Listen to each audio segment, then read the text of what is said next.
আসসালামু আলাইকুম। আমরা ঘুরতে বাইরেছি সাগর মামার সাথে। সাগর মামা, আজকে সকাল কয়টার দিকে বাইরেছেন? সকালে 7টার দিকে বাড়িস। 7টার দিকে। কত টাকা ভাড়া মারছে? মারছি 1-150 টাকা। 1-150 টাকা। প্রতিদিন কত টাকা ভাড়া মারেন আপনি?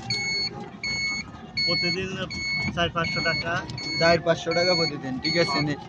আর আজকে যদি গাড়ি কাল লই আপনি ঘর আইজে চলে যাবেন, আজ মামির কাছে যাই, মামি ঘর লই আইজা বাস ঘরের মধ্যে থাকবেন, রিক্সা চালাইতেন না, আজ ভাড়া আপনারই দিতে হইব, ঠিক আছে? আপনার থেকে এরকম মনে হইব, অনেক খুশি লাগবে। হ্যাঁ, খুশি মনে হইব কেন?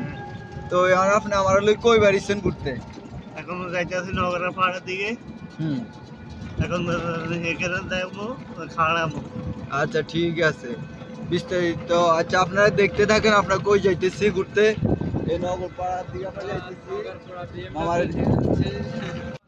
আপনি যে টাকাটা পাইছেন মামা, আপনি খুশি? খুশি। আজকে কি করবেন? বাসায় তো চলে যাবেন এরকম গাড়ি বদ্ধ করে? না, এখন না, 12:30টার দিকে। 12:30। এখন বাজে 11:45, ঠিক আছে নি? আপনি 15 মিনিট লাগবে আমগো গন্তব্য যাইতে, তারপরে আপনার গাড়িটা বদ্ধ করে দিয়ে আজকে রেস্ট। কি কন? আজকে খুশি? খুশি। আলহামদুলিল্লাহ কন। আলহামদুলিল্লাহ। আলহামদুলিল্লাহ। আপনি একটা হাসি দেন না।